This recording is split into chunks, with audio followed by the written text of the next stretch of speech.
Hello, this is Brian Clements, and this is my Week 1 discussion on TED Content Analysis. Creativity. Each one of us conjures the creative spirit throughout daily life, be it to fix something around the house like a DIY handyman, or when we're cooking and we deviate from the recipe to add in a little spice of our own.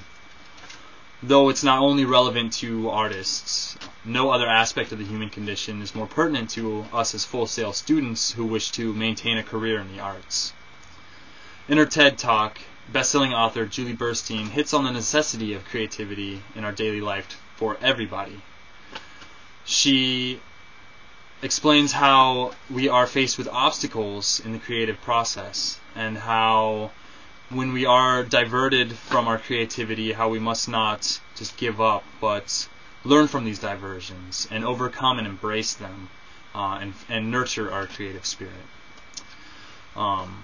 Adversity in the creative process is no stranger to the field of aesthetics.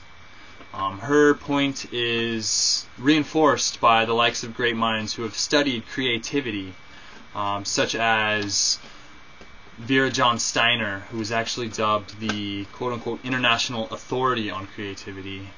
And she states that ideas stem from, quote, sustained shared struggles to achieve new insights, end quote. In Burstein's talk, she tells the story of 4 of her friends and acquaintances and their struggles with art. She implores the audience in this way not to give up when they are faced with this adversity, but to alter their creativity in a way that they can grow through the, quote, grounding nature of art, which she explains in her book, Spark, How Creativity Works.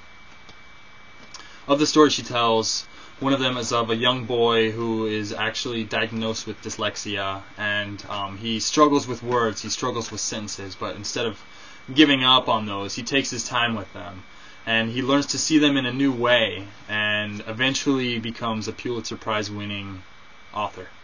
Another story she tells is that of a young aspiring artist, a painter, who finds himself in the shadow of these great artists in history and decides that he could never achieve what they have. He could never be as good as they are.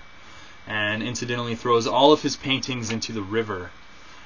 He decides to instead channel his creativity elsewise, using a new medium, and eventually becomes a world-renowned sculptor whose exhibits are featured in the Museum of Modern Art.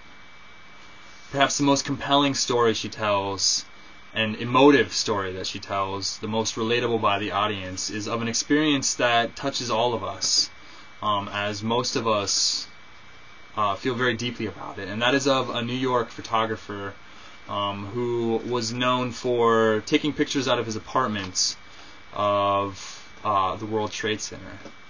On the day of the 9/11 tragedy, he rushed to the site and was denied access both to the site and to take pictures of it.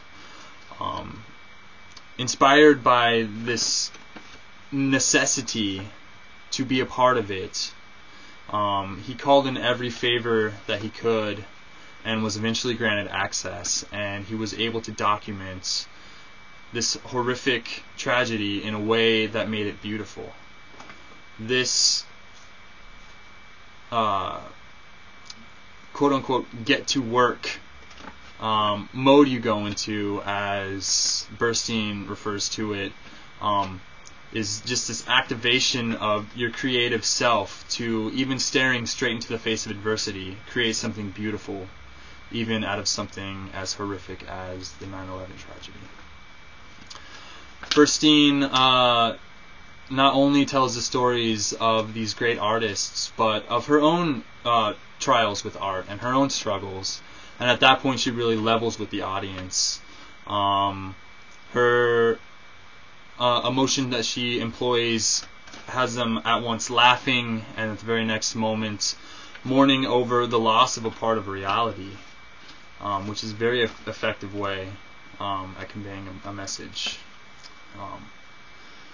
Perhaps one of the most effective things she said to get her point across to the audience was a very simple phrase, but it got everybody together as one. And that phrase was, creativity is essential to all of us. Thank you.